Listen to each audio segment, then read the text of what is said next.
Hello, everyone, and welcome back to this week's episode of the Rose and Rubini podcast, Making Sense of This World.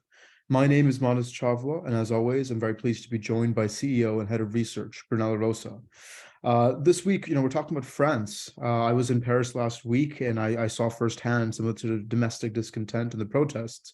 And it's quite interesting that, despite that sort of domestic background, President Macron wasn't in France. He was making a visit to China.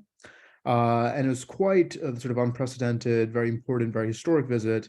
But I mean, let's just set the stage here, Brunello. Why did he go to China and who did he go with?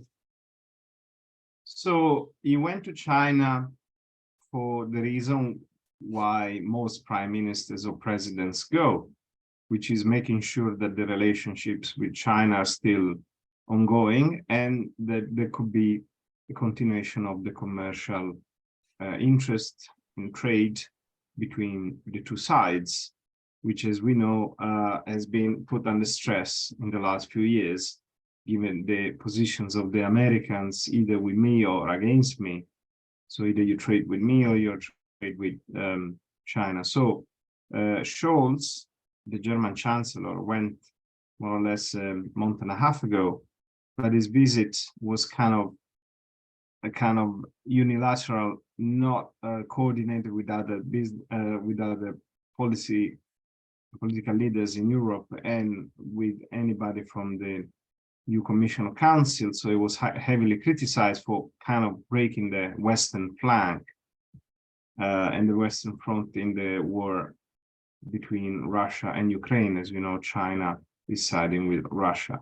So that's the reason why Macron went there and brought with him Ursula von der Leyen in representation of the EU, just to make sure that he's still perceived as the champion of the EU interest. But in reality, it was a French visit to a Chinese president.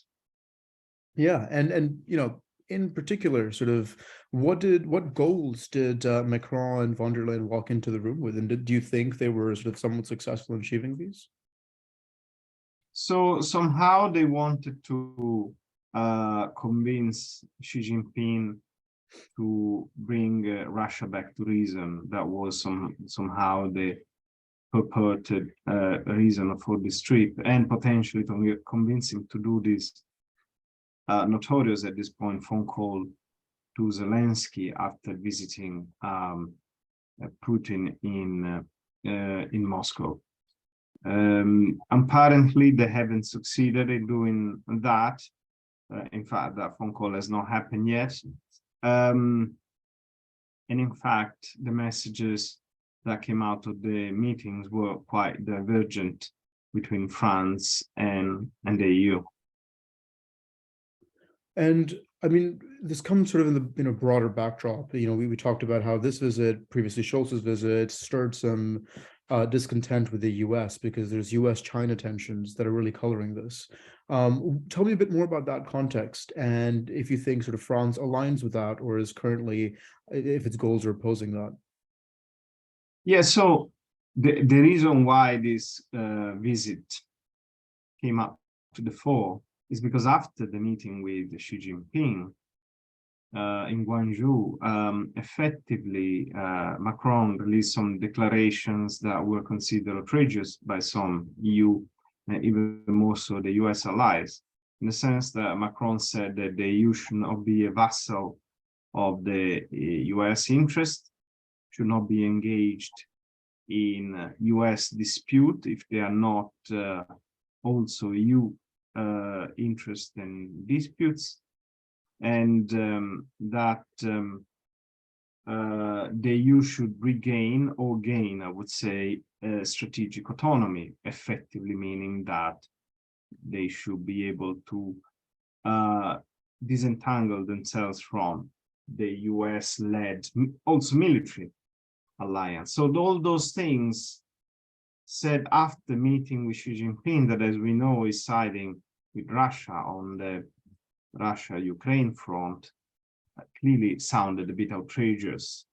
And in fact, Macron had to backtrack a bit after this meeting, and these declarations were released, just to reassure that France is a close ally of the US and all this and that. But of course, the damage was done, and the impression remains that Macron will not give up easily his long-term goal of making Europe an autonomous third party between US and China in this polarizing world. I mean, we believe that it's going to be extremely hard for France to achieve this goal, and for Europe to become really strategically kind of autonomous from the US in a world that is polarizing between these two poles, US and China.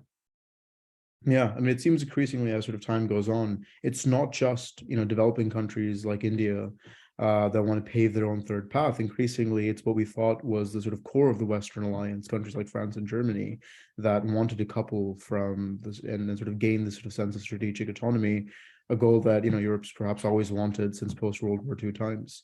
So it's certainly, an important relationship we'll continue to keep track of in the coming weeks and months. Brunello, as always, thank you so much for your time and insight. Thank you very much. Until next time.